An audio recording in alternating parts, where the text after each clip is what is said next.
Ram Ram Ram Sarvebhyah. Swagatam. Welcome to class 7 of Learning to Chant Narayaniyam. We will start with the revision by the panelists and then we will go to the new shlokas.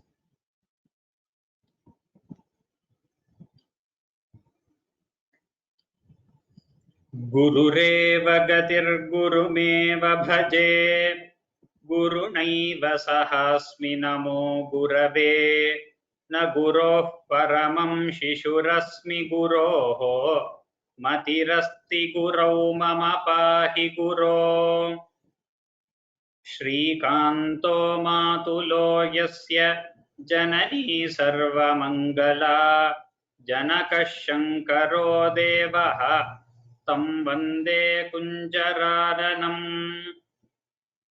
पीताम्बरं करविराजितशङ्खचक्रकौमोदकी सरसिजं करुणासमुद्रं राधासहायमतिसुन्दरमन्दहासं वातालयेशमनिशं हृदि भावयामि.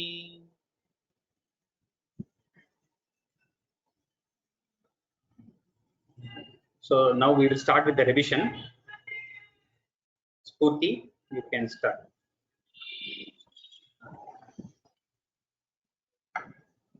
Tatte. Yeah, we will start from shloka 6. The first 5 shlokas we have seen 4 weeks. So we will start from shloka 6 in the first dashka. Tatte Pratyagradhara lalita kala yavali kelikaram lavanya. Take it slow. Tatte pratyagradhara dhara lalita kala yavali kelikaram lavanyasyaikasaram sukriti janadrisham purna punyavataram Lakshmi nishanka leela nilayanamamrutasya sandohamantaha sinchat sancintakanam vapuranukalaye marutagaranatha Kashtate srishti cheshta bahutara bhavakhedavaha jiva bhajam Ityevam purvamalochitamajjitamaya naiva madhyabhijane no chedjivatham va madhurataramidam tvadvapushchidrasardram netraishrotraischa pitva paramarasa sudham hodhi pure rameran Namranam sannidhatte satatamapi purastairanabhyarthithanapyarthan kamanajasram vitarati paramananda sandrangatincha ithan nishesha labhyo niravadhika phalah parijato haretvam shudrantam shakravati drumamabhilashati vyarthamarthivrajoyam कारुण्यात् काममन्यं ददति खलु परे स्वात्मदस्त्वं विशेषात् ऐश्वर्यादीशतेऽन्ये जगति परजने स्वात्मनोऽपीश्वरस्त्वं त्वय्युच्चैरारमन्ति प्रतिपदमधुरे चेतनास्फीतभाग्याः त्वं चात्मा रामये वेत्यतुलगुणगणाधार शौरे नमस्ते ऐश्वर्यं शङ्करादीश्वर विनियमनं विश्वतेजोहराणां तेजस्संहारि वीर्यं विमलमपि यशो निःस्पृहैश्चोपगीतम् अङ्गासङ्गा सदा श्रीरखिलविदसि न क्वापि ते सङ्गवार्ता तद्वार्तागारवासिन् मुरहर भगवच्छब्दमुख्याश्रयोऽसि इति श्रीमन्नारायणीये भगवन्महिमानुवर्णनन्नाम प्रथमं दशकं समाप्तं नारायणाखिल गुरो भगवन्नमस्ते. Very good. So dashakam 2 shloka 1 to 5 Ramya.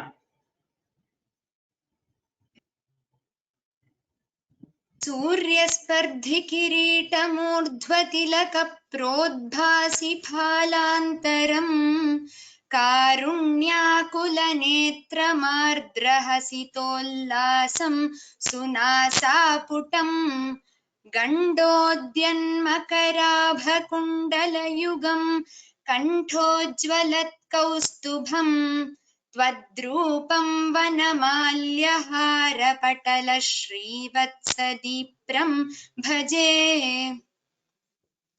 केयूराङ्गदकङ्कणोत्तममहारत्नाङ्गुलीयाङ्कितः श्रीमद्बाहु चतुष्कसङ्गतगदा शङ्खारिपङ्केरुहाम् काञ्चित् काञ्चन काञ्चिलाञ्छितलसत्पीताम्बरलम्बिनीम् आलम्बे विमलाम्बुजद्युतिपदाम् मूर्तिं तवार्तिच्छिदम्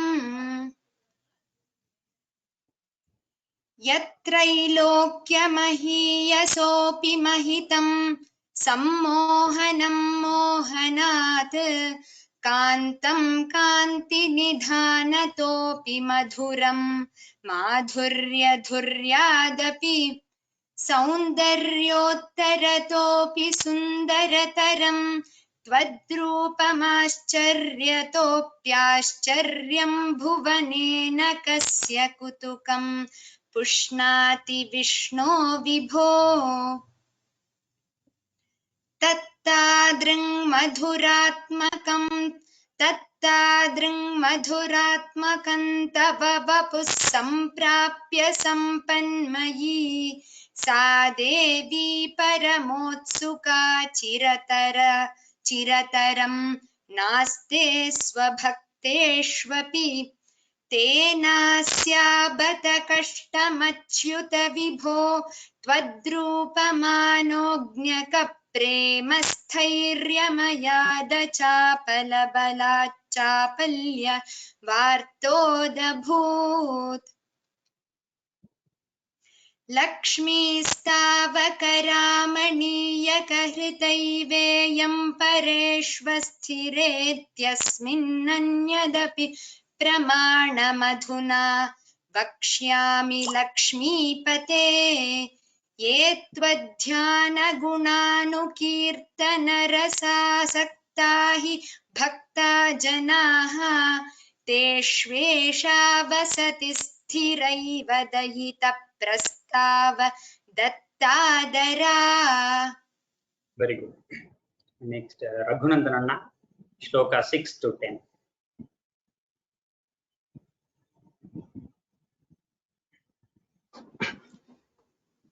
एवं भूतमनोज्ञता न वसुधा निष्यन्दसन्दोहनं त्वद्रूपं परचित्रसायनमयं चेतोहरं शृण्वताम् सद्यः प्रेरयते मतिं मदयते रोमाञ्चयत्यङ्गकं व्यासिञ्चत्यपि शीतबाष्पविसरैरानन्दमूर्च्छोद्भवैः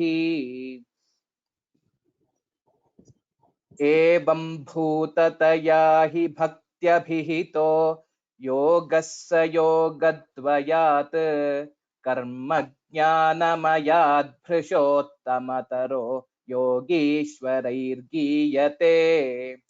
सौन्दर्यैकरसात्मके त्वयि खलु प्रेम प्रकर्षात्मिका भक्तिर्निःश्रममेव विश्वपुरुषैर्लभ्या रमावल्लभा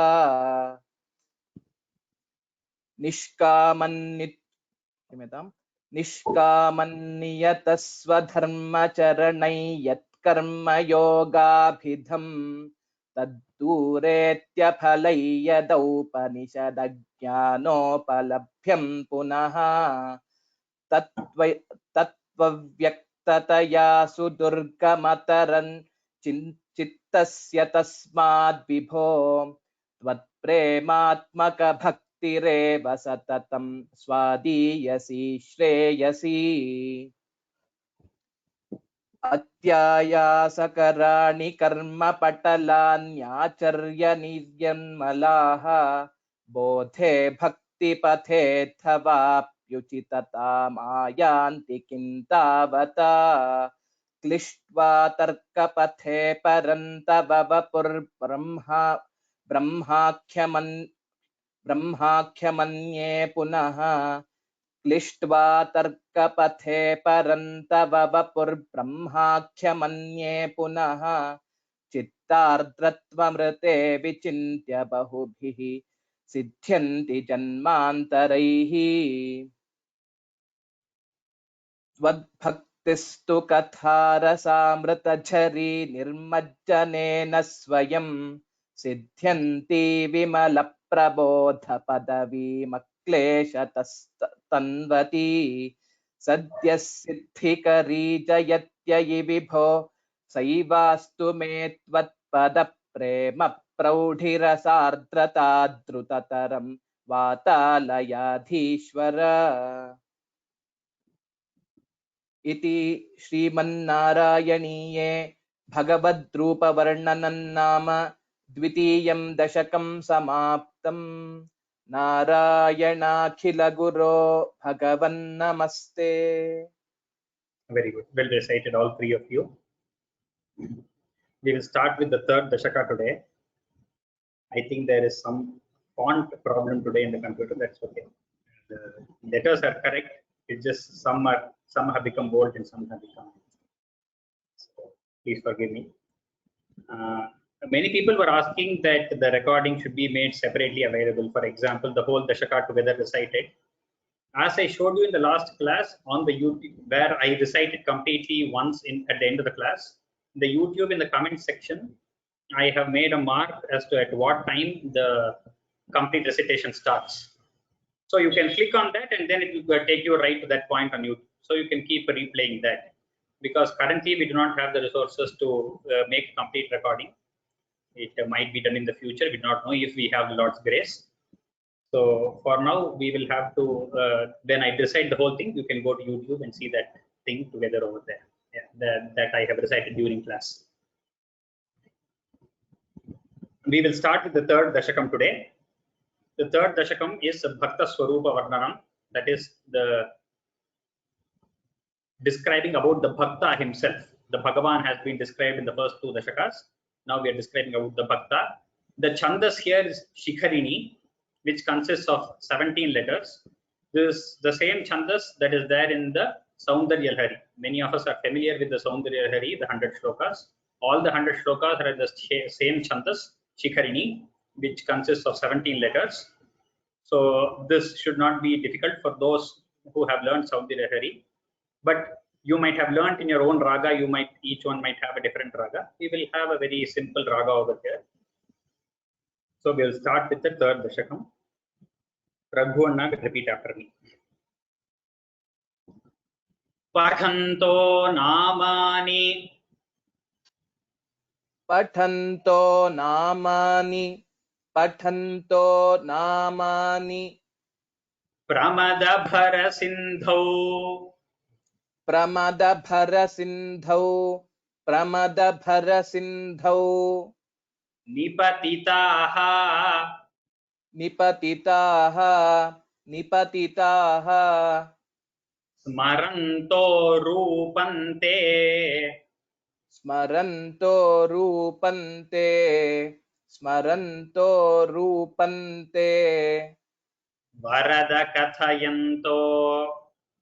वरद कथयन्तो वरद कथयन्तो Gunakathaha. गुणकथाः गुणकथाः Charanto ye bhaktaha. चरन्तो ये भक्ताः चरन्तो ये भक्ताः Tvayi khalu ramante. त्वयि खलु रमन्ते त्वयि खलु रमन्ते Paramamoon. परममून् परममून् Ahandhanyan manye. अहं धन्यान् मन्ये अहं धन्यान् मन्ये Samadhigata. समधिगत समधिगत Sarvabhilashitan. सर्वाभिलषितान् सर्वाभिलषितान् पठन्तो नामानि पठन्तो नामानि पठन्तो नामानि प्रमदभरसिन्धौ निपतिताः प्रमदभरसिन्धौ निपतिताः प्रमदभरसिन्धौ निपतिताः स्मरन्तो रूपन्ते स्मरन्तो रूपन्ते स्मरन्तो रूपन्ते वरद कथयन्तो गुणकथाः वरद कथयन्तो गुणकथाः वरद कथयन्तो गुणकथाः चरन्तो ये भक्ताः चरन्तो ये भक्ताः चरन्तो ये भक्ताः त्वयि खलु रमन्ते परममून् त्वयि खलु रमन्ते परममून् त्वयि खलु रमन्ते परममून् अहं धन्यान् मन्ये अहं धन्यान् मन्ये अहं धन्यान् मन्ये समधिगत सर्वाभिलषितान् समधिगत सर्वाभिलषितान् समधिगत सर्वाभिलषितान्. Very good. So here, as we saw, the pause is after 6 syllables. So that's why in the first slide I had given 6 plus 11. So the yati is 6 plus 11. So those who are familiar with Saundarya Lahari again, you would have seen this. We usually pause at 6. Shiva Shaktya Yukto Yadi Bhavati, like that. So the pause is very same. So there should be more familiarity. Even if there is not with this meter, it is very easy to pick it up. It is smaller than the previous two. The first one was 21, the next 19, and now we have only 17 syllables. Pathanto namani पठन्तो नामानि पठन्तो नामानि pramadabharasindhau nipatitaha प्रमदभरसिन्धौ निपतिताः प्रमदभरसिन्धौ निपतिताः पठन्तो नामानि प्रमदभरसिन्धौ निपतिताः पठन्तो नामानि प्रमदभरसिन्धौ निपतिताः पठन्तो नामानि प्रमदभरसिन्धौ निपतिताः स्मरन्तो रूपन्ते स्मरन्तो रूपन्ते स्मरन्तो रूपन्ते वरद कथयन्तो गुणकथाः वरद कथयन्तो गुणकथाः वरद कथयन्तो गुणकथाः स्मरन्तो रूपन्ते वरद कथयन्तो गुणकथाः स्मरन्तो रूपन्ते वरद कथयन्तो गुणकथाः स्मरन्तो रूपन्ते वरद कथयन्तो गुणकथाः चरन्तो ये भक्ताः चरन्तो ये भक्ताः चरन्तो ये भक्ताः त्वयि खलु रमन्ते परममून् त्वयि खलु रमन्ते परममून् त्वयि खलु रमन्ते परममून् चरन्तो ये भक्तास्त्वयि खलु रमन्ते परममून् चरन्तो ये भक्तास्त्वयि खलु रमन्ते परममून् चरन्तो ये भक्तास्त्वयि खलु रमन्ते परममून् अहं धन्यान् मन्ये अहं धन्यान् मन्ये अहं धन्यान् मन्ये समधिगत सर्वाभिलषितान् समधिगत सर्वाभिलषितान् समधिगत सर्वाभिलषितान् अहं धन्यान् मन्ये समधिगत सर्वाभिलषितान् अहं धन्यान् मन्ये समधिगत सर्वाभिलषितान् अहं धन्यान् मन्ये समधिगत सर्वाभिलषितान् The whole shloka. पठन्तो नामानि प्रमदभरसिन्धौ निपतिताः स्मरन्तो रूपन्ते वरद कथयन्तो गुणकथाः चरन्तो ये भक्तास्त्वयि खलु रमन्ते परममून् अहं धन्यान् मन्ये समधिगत सर्वाभिलषितान्. Very good. Well recited. Second shloka.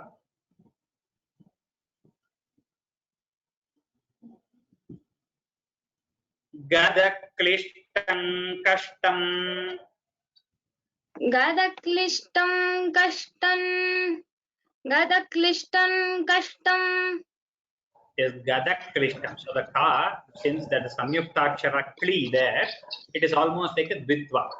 Gadaklistam, and then after kakara again, there is a anuswara there which changes to nakara. Gadaklishtang kashtam.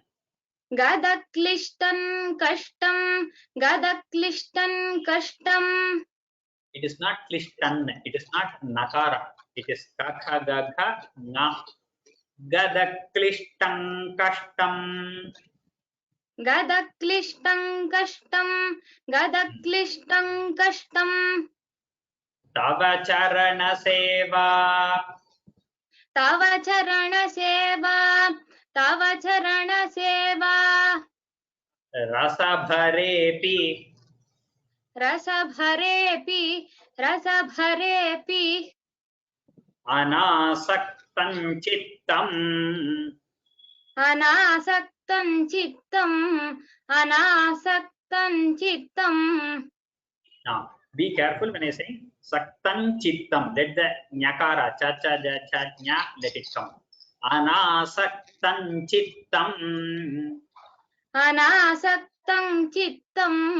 अनासक्तं चित्तं. Bhavati bata Vishno. भवति बत विष्णो Kurudayam. कुरु दयां Bhavat padam bhoja. भवत्पादां Bhoja Smarana rasikaha. स्मरण रसिकः Nama nivahan. नाम निवहान Ahangayam gayam. अहं गायं. See, first time you said properly, then Gankara didn't come. Both are Gankara there. Ahangayam gayam. अहं गायं.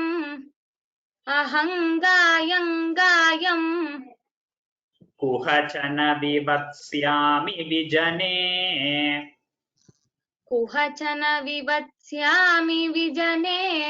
कुहचन विवत्स्यामि विजने. Again, I'm correcting the panelist Putti, but if we say the other way, it is not wrong. I just want to clarify again. Even if we say aham and say the makara, gayam, it is not wrong. There are two options, two ways of telling it. We have just chosen this way of telling it.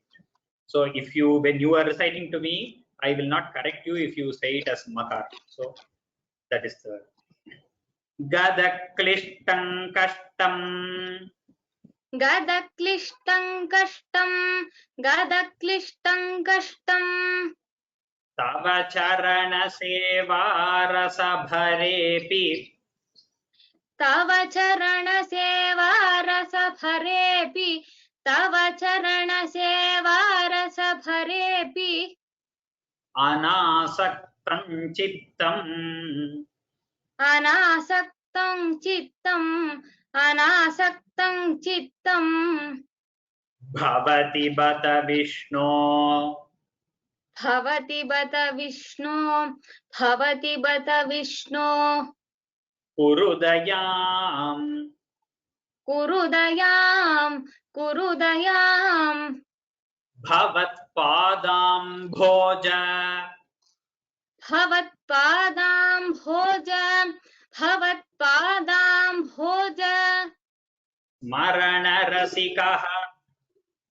स्मरणरसिकः नाम निवहान्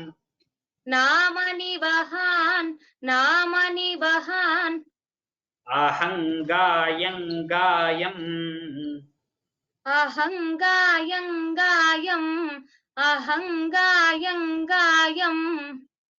कुहचन विवत्स्यामि विजने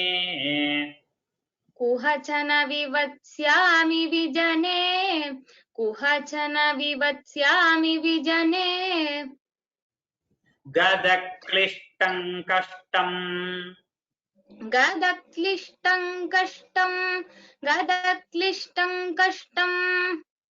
तव चरण सेवा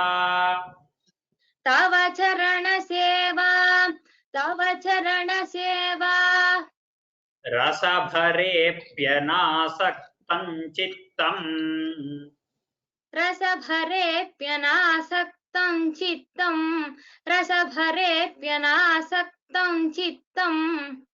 भवति बत विष्णो कुरु दयाम्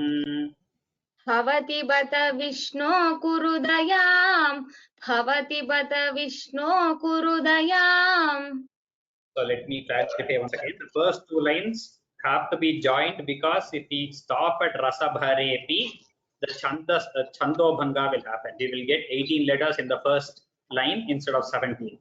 Therefore, even though we can stop it as Rasabharepi and then say Anasaktam, we join both the lines and say Rasabharepi Anasaktam. So I will teach the first two lines together now. Gadakklishtam kashtam tava charana seva rasabhareप्यनासक्तं चित्तं भवति बत विष्णो कुरु दयाम् गदक्लिष्टं कष्टं तव चरण सेवा रसभरेऽप्यनासक्तं चित्तं भवति बत विष्णो कुरु दयाम् गदक्लिष्टं कष्टं तव चरण सेवा रसभरेऽप्यनासक्तं चित्तं भवति बत विष्णो कुरु दयाम् भवत्पादाम्भोज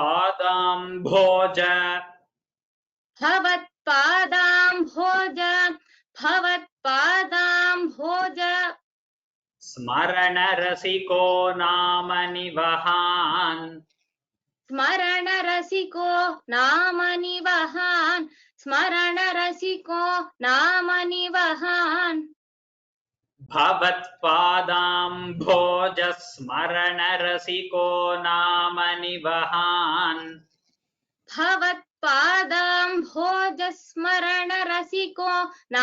निवहान् भवत्पादाम्भोज स्मरणरसिको नाम निवहान् अहङ्गायम्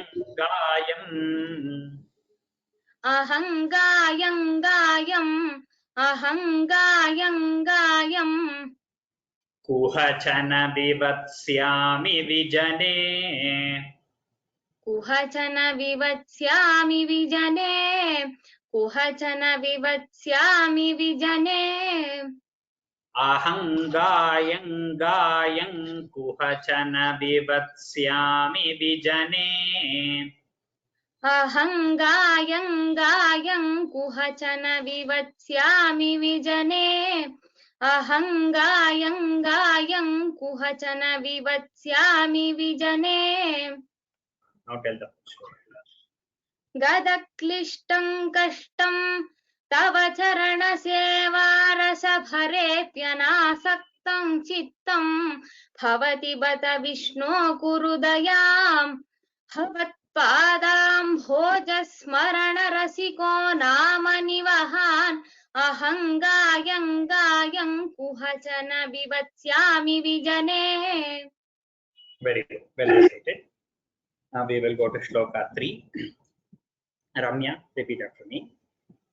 कृपाते जाता चेत कृपाते जाता चेत कृपाते जाता चेत किमिव नहि लभ्यम् किमिव नहि लभ्यम् किमिव नहि लभ्यम् तनुभृताम् तनुभृताम् मदीय क्लेशौघ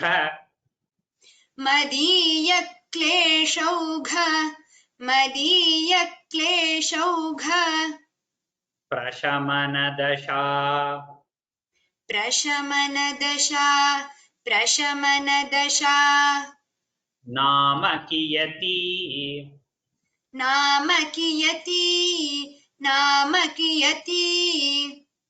न केके न केके लोकेऽस्मिन्न निशमयि लोकेऽस्मिन्न निशमयि शोकाभिरहिताः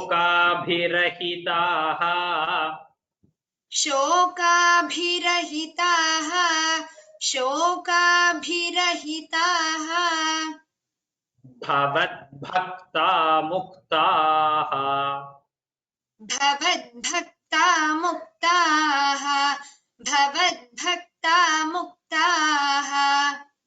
सुखगतिमसक्ताः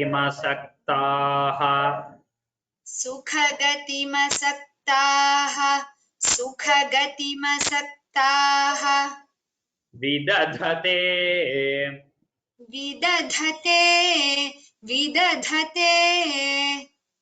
कृपाते जाता चेत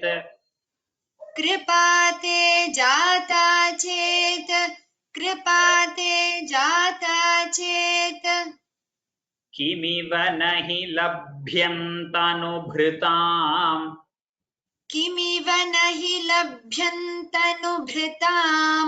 किमिव नहि लभ्यं तनुभृताम् मदीय क्लेशौघ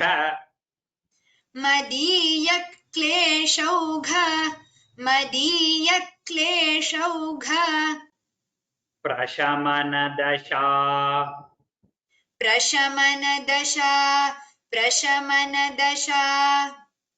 नाम कियती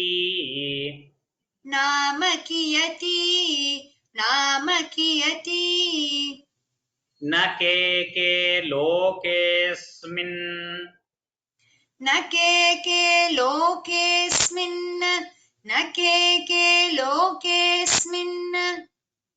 अनिशमयि न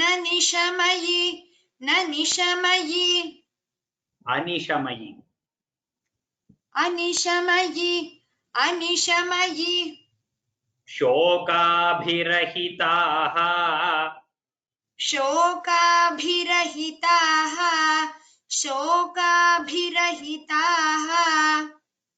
भवद्भक्ता मुक्ताः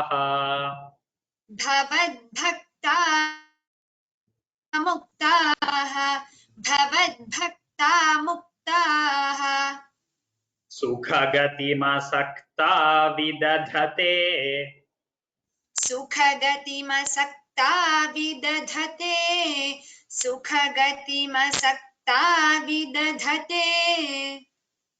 कृपाते जाता चेत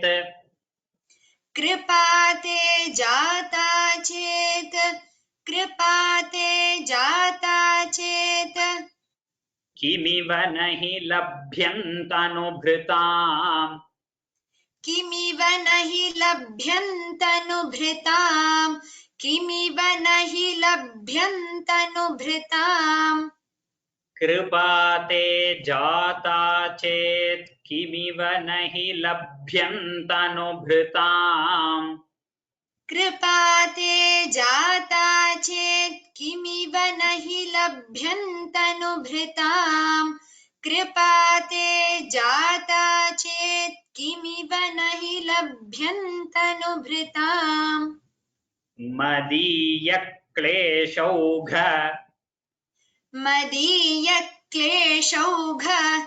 मदीयक्लेशौघ प्रशमनदशा नाम कियती प्रशमनदशा नाम कियती प्रशमनदशा नाम कियती मदीयक्लेशौघ प्रशमनदशा नाम कियती मदीयक्लेशौघ प्रशमनदशा नाम कियती मदीयक्लेशौघ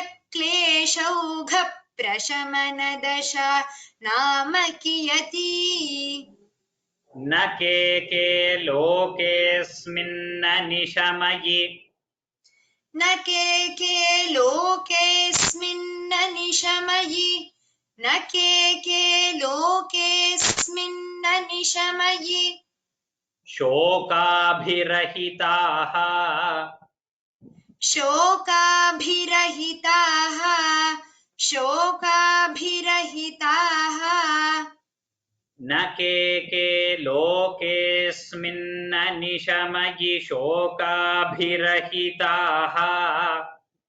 न के लोकेऽस्मिन्न निशमयि शोकाभिरहिताः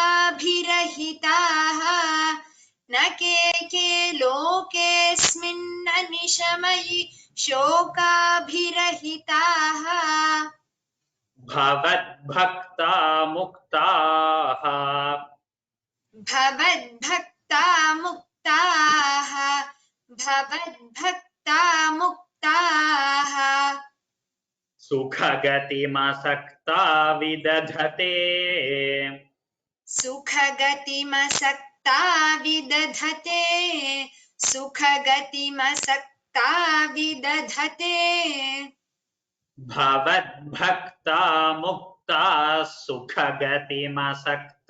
विदधते भवद्भक्ता मुक्ता सुखगतिमसक्ता विदधते भवद्भक्ता मुक्ता सुखगतिमसक्ता विदधते Yeah, you can repeat the whole sloka. कृपाते जाता चेत् किमिव न हि लभ्यन्तनुभृताम् मदीयक्लेशौघ प्रशमनदशा नाम कियती न के लोकेऽस्मिन्न निशमयि शोकाभिरहिताः भवद्भक्ता मुक्ता सुखगतिमसक्ता विदधते Good, well decided. Shloka number 4. Raghunandanana. Muni praudharudhaah मुनिप्रौढारूढाः मुनिप्रौढारूढाः जगति खलु जगति खलु गूढात्मगतयः गूढात्मगतयः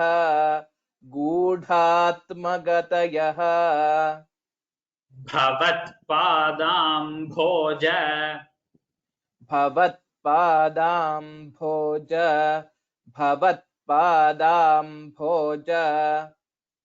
स्मरणविरुजः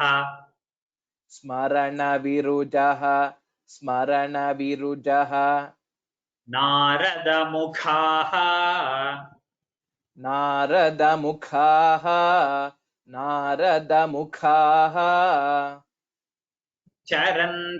चरन्तीशस्वैरम् चरन्तीशस्वैरं चरन्तीशस्वैरं सतत परिनिर्भात सतत परिनिर्भात सतत परिनिर्भात परचित परचित परचित सदानन्दाद्वैत सदानन्दाद्वैत सदानन्दाद्वैत प्रसर परिमग्नाः प्रसर परिमग्नाः प्रसर परिमग्नाः किमपरम् किमपरं किमपरं मुनिप्रौढारूढाः मुनिप्रौढारूढाः मुनिप्रौढारूढाः जगति खलु गूढात्मगतयः जगति खलु गूढात्मगतयः जगति खलु गूढात्मगतयः भवत्पादाम्भोज भवत्पादाम्भोज भवत्पादाम्भोज स्मरणविरुजो नारदमुखाः स्मरणविरुजो नारदमुखाः स्मरणविरुजो नारदमुखाः चरन्तीशस्वैरम् चरन्तीशस्वैरं चरन्तीशस्वैरं सतत परिनिर्भात परचित् सतत परिनिर्भात परचित् सतत परिनिर्भात परचित् सदानन्दाद्वैत सदानन्दाद्वैत सदानन्दाद्वैत प्रसर परिमग्नाः प्रसर परिमग्नाः प्रसर परिमग्नाः किमपरम् किमपरं किमपरं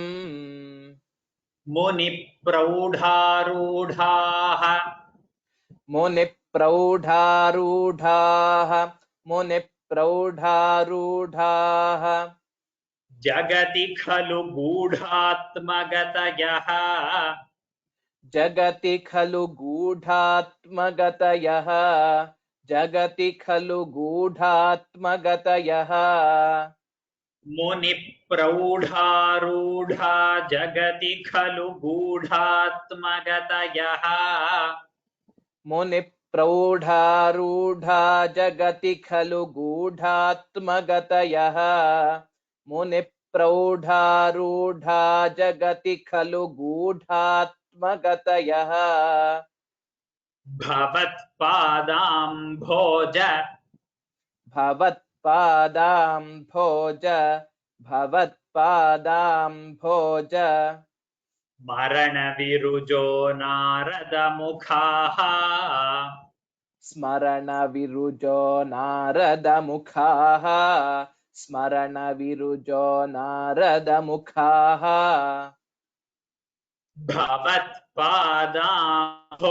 स्मरणविरुजो नारदमुखाः भवत्पादाम्भोज स्मरणविरुजो नारदमुखाः भवत्पादाम्भोज स्मरणविरुजो नारदमुखाः चरन्तीशस्वैरम् चरन्तीशस्वैरं चरन्तीशस्वैरं सतत परिनिर्भात सतत परिनिर्भात सतत परिनिर्भात परचित् सदानन्दाद्वैत परचित् सदानन्दाद्वैत परचित् सदानन्दाद्वैत प्रसर परिमग्नाः किमपरम् प्रसरपरिमग्नाः किमपरम् प्रसरपरिमग्नाः किमपरम्. So in the last two lines, you can take a pause after Svairam and then starting from Satata till Parimagnaha, it is one single word, one single pada. Therefore, it should be told together. Then you can take a pause at Parimagnaha and then say Kimapara. So I will tell the last two lines together now. Charanti Shasvairam Satata Parinirbhata Parachit Sadananda Dvaita Prasara Parimagnah Kimaparam. चरन्तीशस्वैरम् सततपरिनिर्भातपरचित् सदानन्दाद्वैतप्रसरपरिमग्नाः किमपरम्. चरन्तीशस्वैरम् सततपरिनिर्भातपरचित् सदानन्दाद्वैतप्रसरपरिमग्नाः किमपरम्. Very good. And the whole shloka together. मुनिप्रौढारूढा जगति खलु गूढात्मगतयः भवत्पादाम्भोजस्मरणविरुजो नारदमुखाः. चरन्तीशस्वैरम् सततपरिनिर्भातपरचित् सदानन्दाद्वैतप्रसरपरिमग्नाः किमपरम्. Very good. Well recited. Very good. Fifth shloka, Spurti.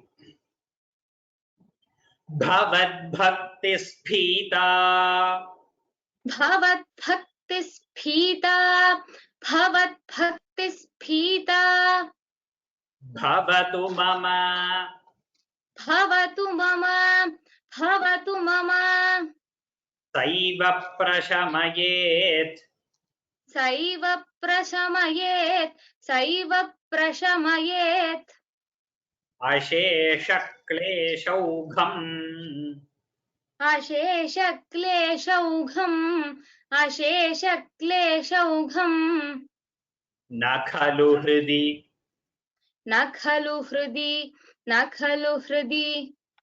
Sandeha Kanika सन्देहकणिका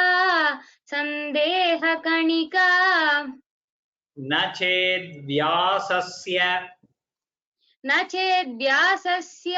न चेद्व्यासस्य Uktistavacha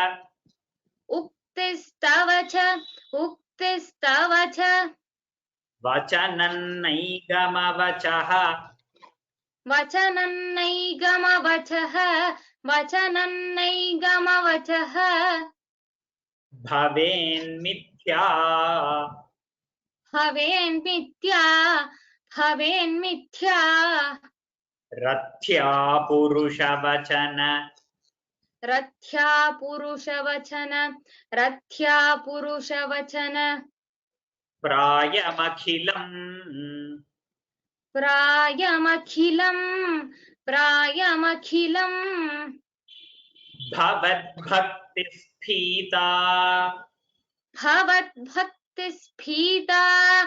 भवद्भक्तिस्फीता Bhavatu Mama भवतु मम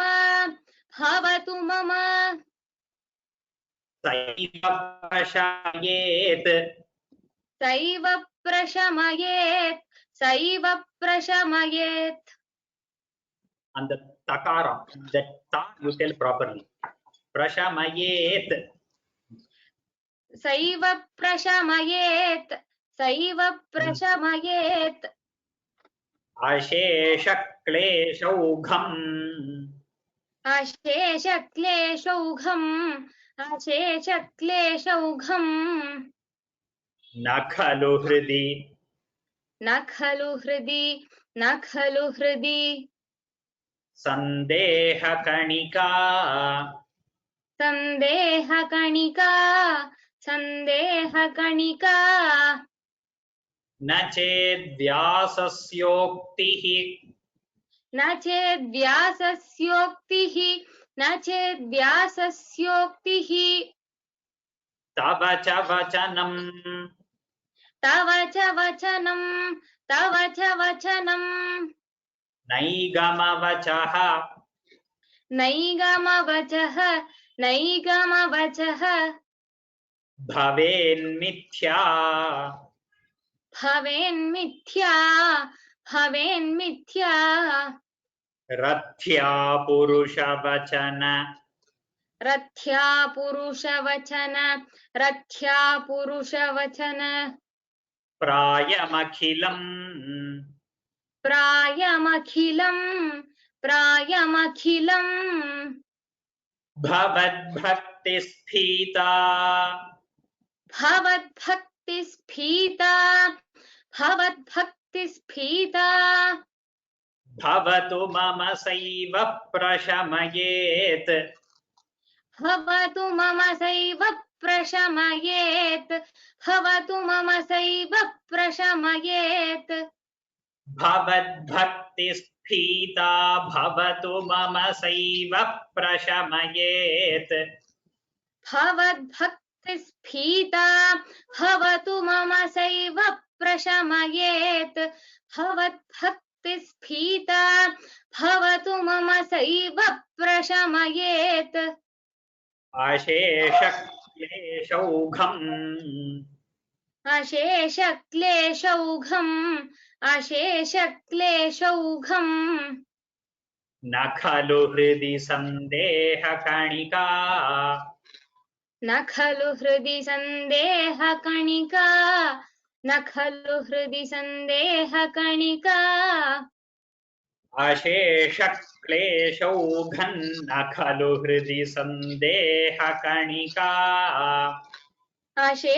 अशेषक्लेशौघम् न खलु हृदि सन्देहकणिका अशेषक्लेशौघम् न खलु हृदि सन्देहकणिका न चेद्व्यासस्योक्तिः न चेद्व्यासस्योक्तिः न चेद्व्यासस्योक्तिः तव च वचनं नैगमवचः तव च वचनं नैगमवचः तव च वचनं नैगमवचः न चेद्व्यासस्योक्तिस्तव च वचनं नैगमवचः न चेद्व्यासस्योक्तिस्तव च वचनं नैगमवचः न चेद्व्यासस्योक्तिस्तव च वचनं नैगमवचः भवेन्मिथ्या भवेन्मिथ्या भवेन्मिथ्या रथ्या पुरुषवचन प्रायमखिलम् रथ्या पुरुषवचन प्रायमखिलम् रथ्या पुरुषवचन प्रायमखिलम् भवेन्मिथ्या रथ्या पुरुषवचन प्रायमखिलम् भवेन्मिथ्या रथ्या पुरुषवचन प्रायमखिलम् भवेन्मिथ्या रथ्या पुरुषवचन प्रायमखिलम् The full sloka. भवद्भक्तिस्फीता भवतु मम सैव प्रशमयेत् अशेषक्लेशौघम् न खलु हृदि सन्देहकणिका न चेद्व्यासस्योक्तिस्तव तव च वचनं नैगमवचः भवेन्मिथ्या रथ्या पुरुषवचन प्रायमखिलम् Very good. Well received. Shloka 6. Ramya. भवद्भक्तिस्तावत्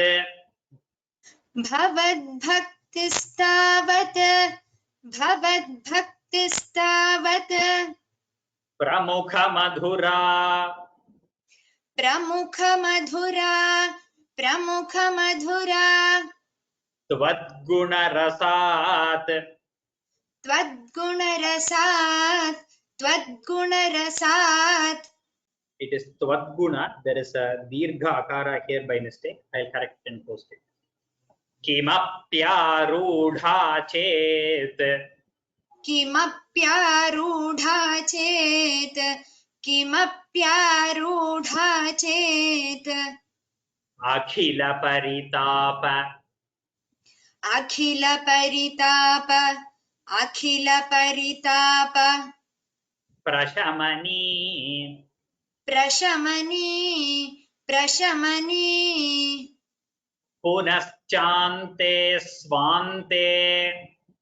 पुनश्चान्ते स्वान्ते पुनश्चान्ते स्वान्ते विमल परिबोधोदयमिलन्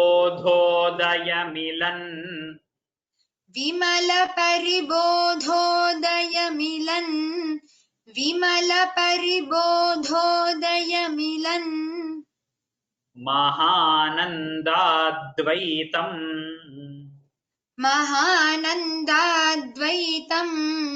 महानन्दाद्वैतम्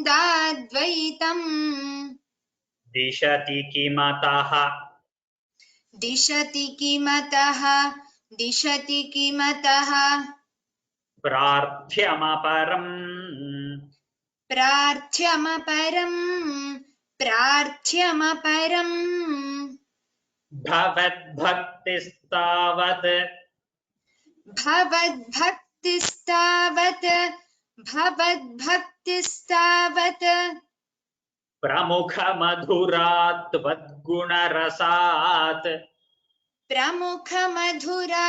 त्वद्गुणरसात् प्रमुखमधुरात् किमप्यारूढा चेत् किमप्यारूढा चेत् अखिल परिताप प्रशमनी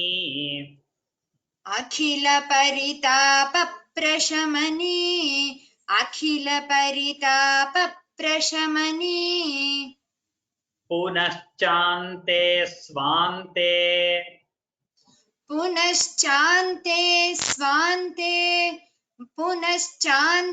स्वान्ते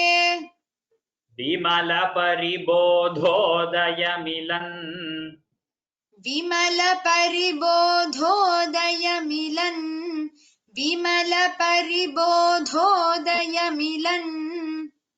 महानन्दाद्वैतम्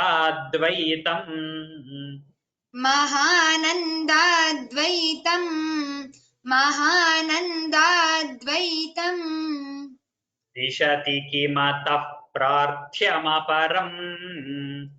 दिशति किमतः प्रार्थ्यमपरम् दिशति किमतः प्रार्थ्यमपरम्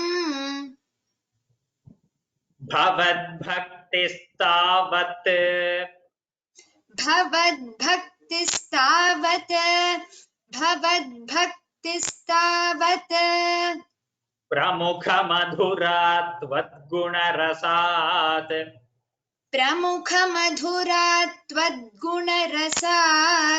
प्रमुखमधुरात्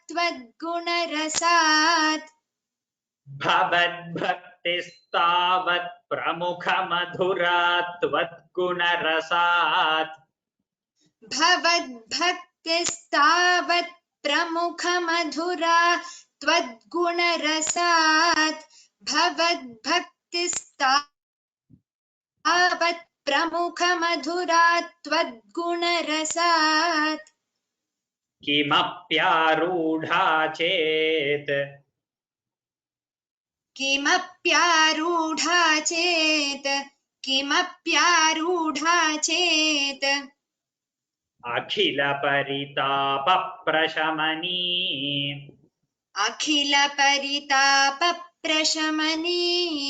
अखिल परिताप प्रशमनी किमप्यारूढा चेदखिल परिताप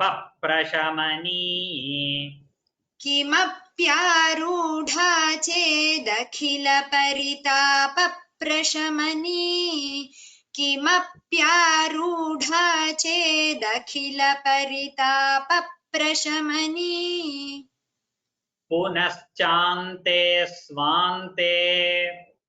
पुनश्चान्ते स्वान्ते स्वान्ते विमलपरिबोधोदयमिलन् विमलपरिबोधोदयमिलन् विमलपरिबोधोदयमिलन् पुनश्चान्ते स्वान्ते विमलपरिबोधोदयमिलन् पुनश्चान्ते स्वान्ते विमलपरिबोधोदयमिलन् पुनश्चान्ते स्वान्ते विमलपरिबोधोदयमिलन् महानन्दाद्वैतम् महानन्दाद्वैतम् महानन्दाद्वैतम् दिशति किमतः प्रार्थ्यमपरम् दिशति किमतः प्रार्थ्यमपरम् दिशति किमतः प्रार्थ्यमपरम् महानन्दाद्वैतम् दिशति किमतः प्रार्थ्यमपरम् महानन्दाद्वैतम् दिशति किमतः प्रार्थ्यमपरम् महानन्दाद्वैतम् दिशति किमतः प्रार्थ्यमपरम् Repeat the whole shloka. भवद्भक्तिस्तावत् प्रमुखमधुरात् त्वद्गुणरसात् किमप्यारूढा चेदखिलपरितापप्रशमनी पुनश्चान्ते स्वान्ते विमलपरिबोधोदयमिलन् महानन्दाद्वैतम् दिशति किमतः प्रार्थ्यमपरम् Very good. Now I will repeat all the 6 shlokas together once. Then we will have a short, whoever wants to ask questions, first let them ask. Those who want to ask me some particular questions, you can ask me questions, and then we will go to student chanting. Because a lot of people may want to ask me questions and want to get some things clarified. So we will have a short, okay. First I will recite all the 6 shlokas that we have learned today. पठन्तो नामानि प्रमदभरसिन्धौ निपतिताः स्मरन्तो रूपन्ते वरद कथयन्तो गुणकथाः चरन्तो ये भक्तास्त्वयि खलु रमन्ते परममून् अहं धन्यान् मन्ये समधिगत सर्वाभिलषितान् गदक्लिष्टं कष्टं तव चरणसेवारसभरेऽप्यनासक्तं चित्तं भवति बत विष्णो कुरु दयाम् भवत्पादाम्भोजस्मरणरसिको नाम निवहान् अहं गायं कुहचन विवत्स्यामि विजने कृपाते जाता चेत् किमिव नहि लभ्यन्तनुभृतां मदीयक्लेशौघप्रशमनदशा नाम कियती न के लोकेऽस्मिन्न निशमयि शोकाभिरहिताः भवद्भक्ता मुक्ताः सुखगतिमसक्ता विदधते मुनिप्रौढारूढा जगति खलु गूढात्मगतयः भवत्पादाम्भोजस्मरणविरुजो नारदमुखाः चरन्तीशस्वैरं सततपरिनिर्भातपरचित्सदानन्दाद्वैतप्रसरपरिमग्नाः किमपरम् भवद्भक्तिस्फीता भवतु मम सैव प्रशमयेत् अशेषक्लेशौघन्न खलु हृदि सन्देहकणिका न चेद्व्यासस्योक्तिस्तव च वचनन्नैगमवचः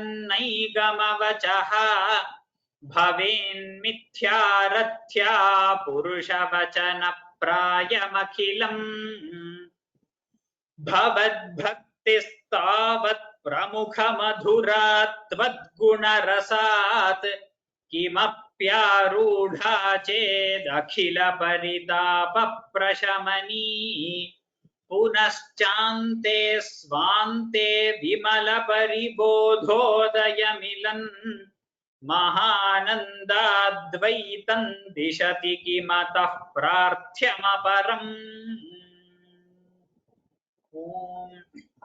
Now I have put everyone's hands down. So whoever wants to ask questions, please raise your hand. Not those who want to recite, only those who want to ask questions. First, please raise your hand so that I can unmute you and you can ask me the question. If you have any questions, any doubts regarding recitation or anything related to the class, you can ask any question. I have put all your hands down. If you want to ask any question, please raise your hand. Okay. Only I hope these are only questions. If it is not question, please put your own hand down. Okay. If you do not have a question, please put your hand down. I will ask you to raise it again for chanting. I hope all of you have raised only for asking questions. Thank you. Maheshwari Dikshit.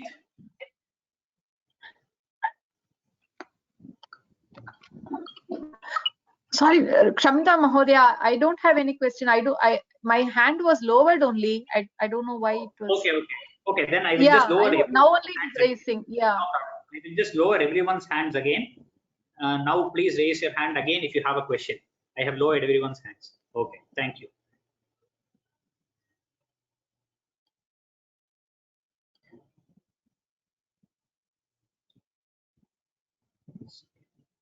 Okay, a lot of people have questions. Uma Ram 08. Uma Ram 08. You are self muted, please. Uma Ram 08. Yes.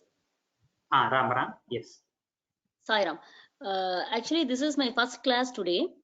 Okay. But I haven't. I have been attended the first two, for first few lessons. So how do I learn those things?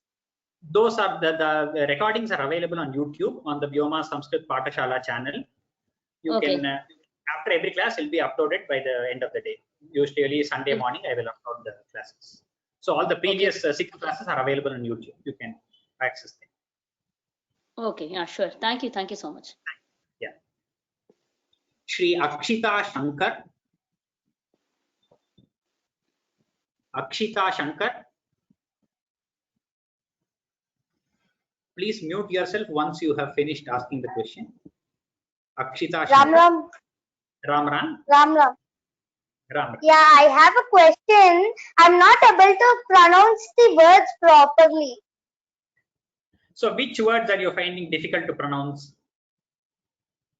Almost all the words which is too long. So long words, it is difficult to pronounce because you have to hold your breath. For example, if the word is short, like the one on the screen, so if it is just Gadak Klishtam, it will be easy to say. But if it's like in the third line, you have Bhavat Padam Bhojasmarana Rasiko. So it's a very long word. So how do you do that? So when I teach, I split it, correct? First I said Bhavat Padam Bhoja. Then I said Smarana Rasikaha. So like that, when I split and say, on your script, you can just mark a comma there or some line over there. And you can listen to the recording again and then tell only that and practice. For example, you have to tell Bhavat Padam Bhoja, Bhavat Padam Bhoja. 5 times you have to repeat the same word so that you get the pronunciation correctly. Go to the YouTube video, listen to that part, pause the video and repeat it 5 times.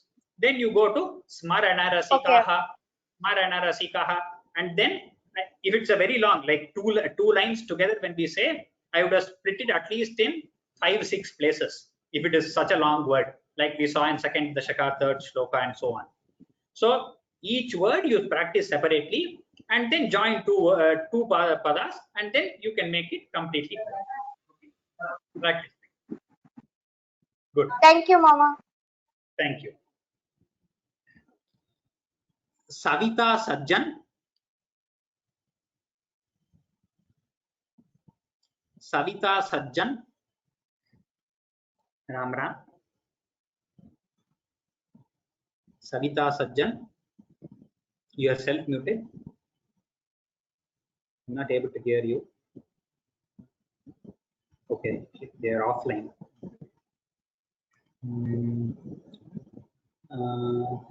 Usha Anil. Usha Anil.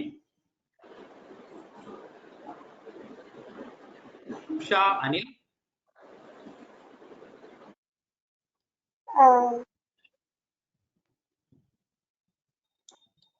Hi. Ram Ram. Usha Anil. Hi, sir. Yes, sir. namaste. Sir Yes, எனக்கு what first is the- chapter ஒண்ணுமே தெரியல. Second சாப்டர்ல இருந்து தான் sir வந்து உங்ககிட்ட class attend பண்ணினேன். அதுக்கு என்ன பண்ணணுங்க சார்? அதான் அவ இன்னும் கேட்டாலும் யூடியூப்ல எல்லா கிளாஸும் இருக்கு. பழைய கிளாஸ் எல்லாம் ரெக்கார்டிங் யூடியூப்ல இருக்கு. யூடியூப்ல நீங்க நாராயணியம் கிளாஸ்னு ஓகேங்க சார். யோகா சம்ஸ்கிருத பாடசாலாங்கிற சேனலுக்கு போனீங்கன்னா எல்லாம் கிடைக்கும். எல்லா பழைய கிளாஸ் எல்லாமே கிடைக்கும். ஓகேங்க sir. Okay. Panchanatham Swaminathan. It's really exciting, and I like your chanting. Question is, how do they usually do the Parayanam of Narayana? Because you've got 1,000 verses, so you do it like 100 per day or 10 per day, something like that. So like Sundarakandam or other things, there is no particular that we can do it in 7 days, 9 days, or there are not many things like that. Usually people do it over 1 or 2 days. Since so if they do it in 1 day, if you are very well versed, they do it only in the morning, like in 5 to 6 hours you can finish, but it'll be too fast to do. So a lot of people, they do about 4.5 hours in the morning, take a lunch break, and then do it again from evening, from 2 to 6, and then finish it in a whole day. So morning 6 o'clock you start, take a couple of breaks in between, and finish it by evening 6 o'clock. Or if you want to do only before having food, before having lunch, you can split it over 2 days. You stop at 51 dashakam or something. So you do the 51 dashakas on the first day, which will take about 4.5 5 hours, and again 5 hours on the second day at an average speed. So once you have learned to read, it should take only 4.5 5 hours for 50 dashakams. If you are able to increase the speed, you can finish the whole thing in 6 hours also, but that will be a little rushing too. So that is the usual mode of Parayanam, which is currently followed the Sampradaya. Like 6 hours, your throat gets dried, so you have to keep in between control. Anyway, that's good. This is really phenomenal because I know Soundarya, I learned it when I was a kid. I'm now 72 years of age. I was there like around 7 or 12. This is phenomenal. So I really appreciate you taking the time to teach us. Beautiful. Thank you. Thank you. Thank you. Namaskar. Kalliyanna Krishnan. Kalliyanna Krishnan. Am I unmuted? Namaste. Good morning. Good morning. This is the first time I'm attending your class, and I'm so thrilled about this. You do a fantastic job. And I have left the country some 52 years ago, been living here. And I've been wanting to learn this well. And your pronunciation is absolutely wonderful. Your sandhis are just beautiful. And I cannot say enough about it. Two other quick comments. The God and the elders. You're more than welcome. Two quick comments. You know, for example, Bhavat Padam Bhoja Smarana Rasigo. If you can break that up, people can pronounce it better. Bhavata Padam Bhoja Smarana Rasiga. In very small letters, if you can do that. I know it's a lot of work. It'll make it a lot easier to pronounce for us, especially those of us who have been out of the country for so long, have lost touch with the pronunciation. Correct. I agree with you. So in the first few 2 dashakas, I was spitting a lot more. In this, since we have had 5 classes and little practice have been there for the attendees, so I did not split it too much. So I split it only about 5-6 letters once. So in the first 2 dashakas, I was spitting a little more. When there are even more difficult words, I was going like 3-4 letters. So So I thought we would have, but if it's very difficult to pronounce, I will surely make an effort. Like if there is a very long word, surely I will take your suggestion and split it even more smaller. It's a good No, I can do that thing, but it's just a little difficult. The Yes, other yes, I last, agree. the last comment is, if it is at all possible, just put an English translation of some of the words just in very small letters below some of the difficult words, so that at least you get some gist of what's going on. Yeah. So a lot of people are asking for some kind of gist and translation. And we are working on how to put it across. This course was started as only for chanting, where people are interested in, they want to do the Parayanam and learn the pronunciation in the right way. We will look into how we could incorporate that and how it is possible. That we have got that suggestion. We will surely look into it. Thanks a lot. Appreciate it. Thank you very much. Keep up the good work. Thank you. Thanks a lot. Kishore Venkatachalam. Ram Ram. Kishore Venkatachalam.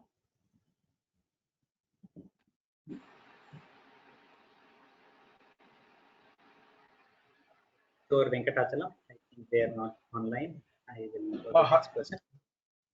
Okay. Yeah, Kishore Venkatachalam. Yeah. Hari Om, Namo Namaha. Namo Namaha. Bahushu Shlokeshu Atra Udaharanam Idi Dvitiya Shloke Namani Vahan Tritiya Vake Antima Vake Namani Vahan Atra Asti Kintu Bahushu Pustakeshu Namani Viha Naham Gayam Idi Asti. Samyak Uktam. अहम संस्कृते नैव वदामि सर्वैः ज्ञातव्यम् अतः आङ्ग्लभाषायामेव वदामि. So the person is asking, in a lot of books there is nama nivaha and then naham. So there in those books usually after nama nivaha there will be a hyphen and then naham gayam would have been given. But it is possible to split that. That is just a samyoga over there. It is possible to split and still keep the chandas proper. So here, even when we say Nama Nivahan, the Chando Bhanga does not happen. The Chandas does not go wrong.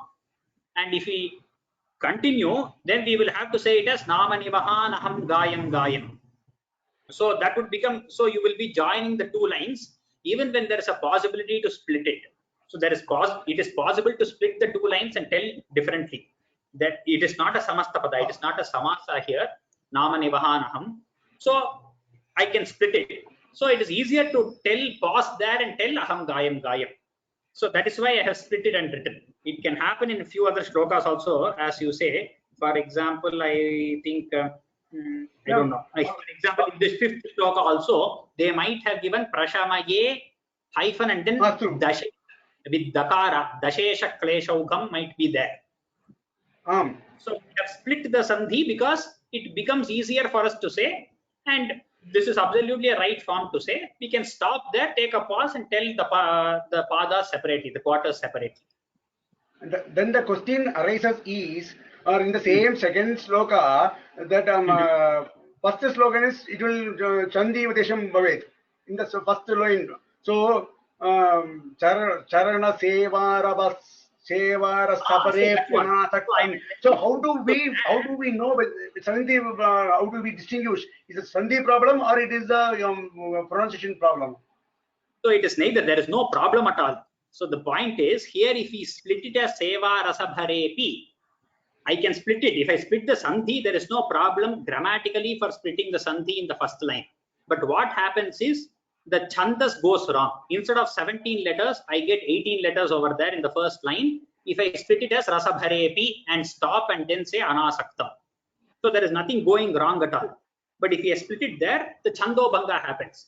So even the raga that we are following, the raga will not sit in there. So that is why we opt to say it in the continuous form. So that is why we say it continuously. So this experience, and as you learn from the Guru, you will understand how where it is possible to split, where the chandas will not go wrong and where the chandas will go wrong if the Sandhi is split. That is the main question. See, I understand that put the Sabarepi or you next line from the Vyakarana point of view, there is no problem. As you rightly Yes. said, the Shikranese Chandas one will go off, 6 plus 11 will go off there because that 18 Yes. letters would come. It's only Correct. for us to know in which place that Chandas Bangaha Bhavet, Tadeva Jnatavyam iti mama prashnaha. Katham Jnatavyam. So that you just have to analyze that. So split it at Rasabharepi and then count the letters, you will have 18. So it is not possible to split like that. And therefore say it together. Sorry. Otherwise, it's only a practice from the place, right? Otherwise, only through a practice only you have to identify whether you have 2 lines or 1 line. So once you get the idea of the chandas, it will be very easy for you to identify. If you get the raga in the head, you will know that something is going wrong there if you split the sandhi. That the chandas is not setting in place. Okay. Dhanyavadaha. Dhanyavada. Ganapati Ramanathan. Ram Ram. Ramanathan. Ram Ram. Ram. Namaste. Namaste. ஆறாமத்ததுல Twadguna Rasad and the prindல தீர்க்கம் இருக்காது. Is that a mistake or Twadguna Rasad? Yeah, that is a mistake. So that is question was asked here also. It is a mistake. As I told, it is Twadguna. Akara is a mistake. I will correct it and put it. Another question, the Nipatita word என்னக்கும் அது word அது அர்த்தம் தெரிஞ்சது அது பிரதமா விபக்தியா சுவாந்தனம் என்னது எங்க இந்த ஆதிபுல பிரமதபர சிந்தௌ நிபதிதா இருக்க நிபதிதா 1 minute. Pramadabara ஸ்லோகா 1 ஸ்லோகா 1 நிபதிதா ங்கிறது அது வந்து பிரதமா விபக்தி தான். சோ இந்த சம்ஸ்கிருதத்துல நம்ம ரொம்ப போக போறது இல்லை இந்த கிளாஸ்ல. நிபதிதாங்கிறது பிரதமா விபக்தி தான். Thanks for the class. இந்த ஆதித்த ரெண்டாமத்த தசகத்துல ஆதித்த ஸ்லோகம் நீங்க சொன்னோன்னு எனக்கு I could Sri Guruvayurappan. All the grace of Guruvayurappan. Thank you. Thank you. Vidya Lakshmi. Yes. Namaste. Namaste sir. Actually அந்த கொஸ்டின் நான் கேட்க வேண்டிய கொஸ்டின் முன்னாடி இந்த சாரே கேட்டுட்டாங்க. அந்த அதனால ஐ கெட் த கிளாரிஃபிகேஷன். அது வேற ஒண்ணும் இல்ல. அந்த 6th ஸ்லோகத்துல வந்து அந்த ஃபர்ஸ்ட் த்வாத் அந்த ஸ்பெல்லிங் அது ஒன்று. Rest of the thing rest of the thing are clear. Thank you so much sir. Thank you. Param VP 16. Ram Ram. Param VP 16. Ram. I'm not able to hear you. You're unmuted. Yours is also unmuted. Ram.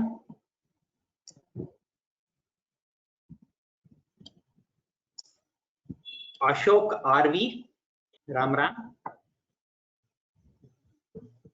Ashok RV. Namaskaram. Namaskaram. In Sloka 2, I have a doubt. Yes. Can you just see here in the 4th line, where you actually told Ahan Gayan Gayam. Correct. Normally, if Ga is there, we say Ahang.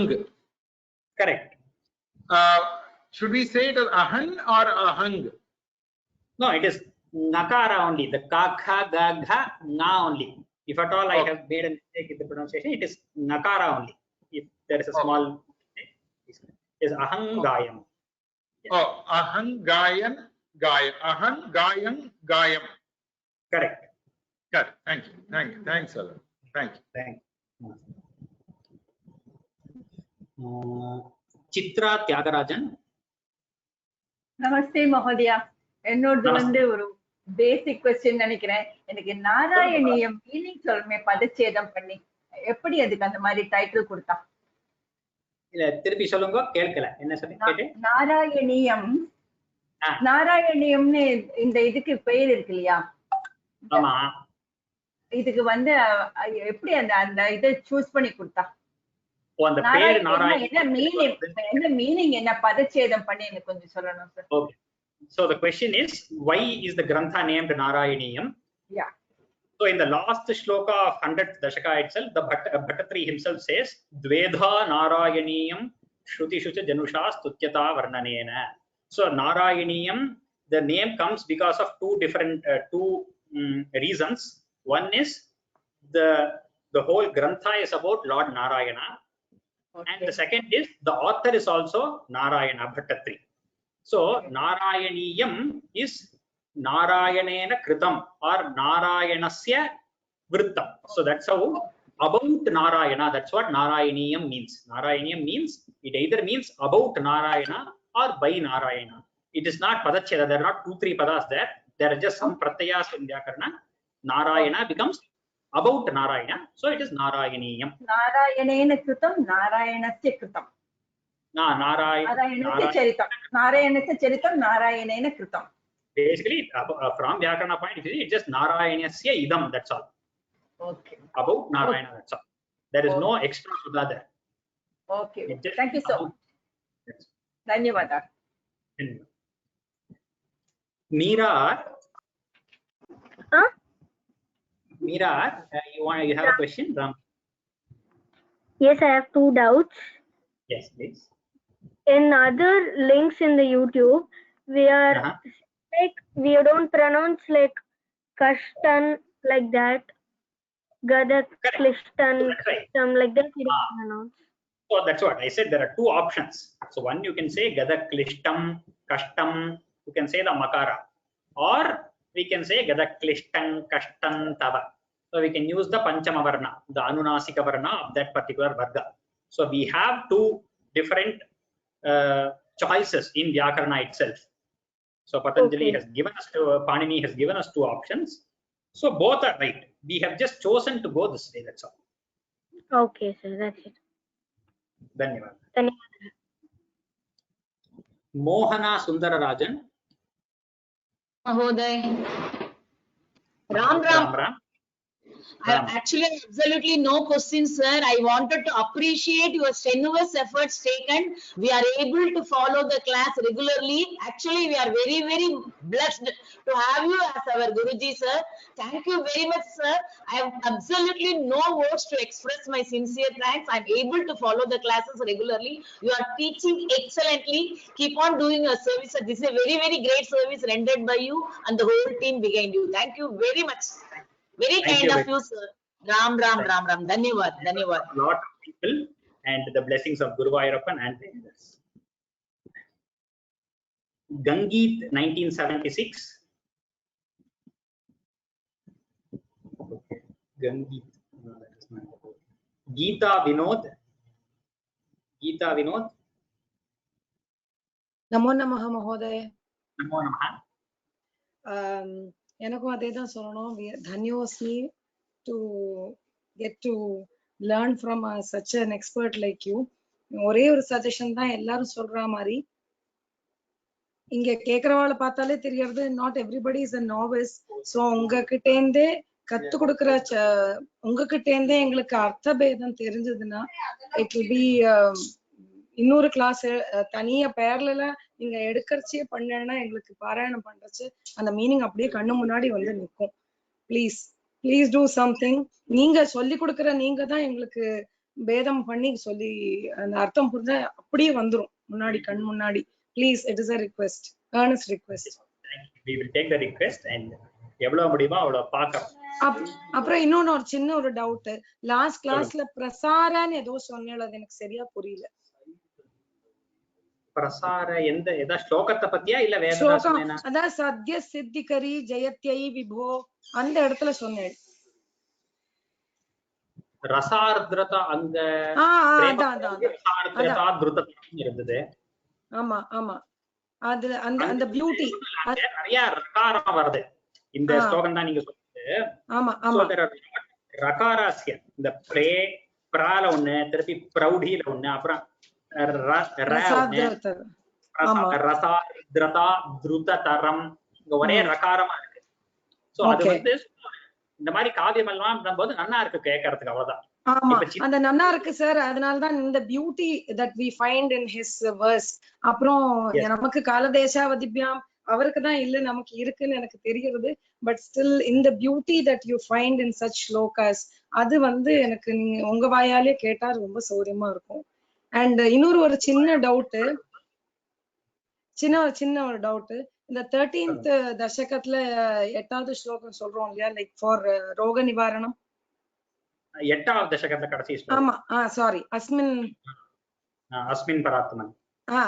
அதுல வந்து எனக்குன்னு சொல்லிக்கிறதுக்கு பதிலா வேற யாருக்காவது பத்தி நம்ம pray பண்ணிக்கும் போது மாத்தி நம்ம சொல்லலாமா? Is it allowed? ஆர் மாத்தி எல்லாம் சொல்ல வேண்டாம், அவளை மனசுல வச்சுட்டு நம்ம அதே தியானிச்சுண்டு சொன்னாலே போறோம் இல்லையா? we should not, yeah, because I found somebody changing that to Asman or Man or the person. So I told that it is not correct. I just wanted to clarify with you. No, it is not required to change anything in the shloka. We can just keep that person in mind and we can pray for. Dhanyosmi Mahoday. Thank you so much for giving the opportunity. Now, we'll just take one last question and the next questions I'll take in the next class. Mala Mani. Sir, I am Mala Mani, yes, sir. Yes. Sir, I want to first thank you because you are really very good at teaching us. This is my first class and I feel I must learn the first 2 chapters. Give us some extra time, make us learn that also properly, sir. Please, I will request you to do that for me, sir. Because Narayaniam has been my lifelong dream that I must be able to read that. So we have a long journey to go. We have 100 dashakams to go. So you have joined very early. So we have just finished 2 dashakams. That is only 20 shlokas. That is not even 2%. I am really zero in Sanskritam. I'm really zero in Sanskritam. I don't know to read even. Bhakti and recitation is required. So we have no prerequisite for Sanskritam here. So as you listen to me reciting, you just have to recite like that. Nothing else is required. No, but the first 2 chapters I have missed out. I have missed out the first 2 chapters. The recordings are available on YouTube. You can listen multiple times. However times you want, you can listen. On the whole class, however exactly I cheat. It is in the YouTube. I just have to click the YouTube and write Vyoma Narayani. Correct. Vyoma Samskrita Pathashala Narayani. Okay. Narayani. Yeah. Okay. Even I have even shown how thank you very much. On the previous week. That also you will have to go to YouTube. But yes. Yeah. Thank you very much. Whenever you registered this, the links are there below. On the same page where you registered for this course, if you scroll down, you have the links to the video. You can just click that link and go to the previous videos. Okay. Thank you very much, sir. Thank you very much, Saira. So it is 9:30 now. I apologize to all of you who have not been able to clarify today. We will see in the next class. I have not been able to ask students to recite also. We will please see in the next class. Narayana Akhila Guru Bhagavan Namaste. Ram Ram Ram.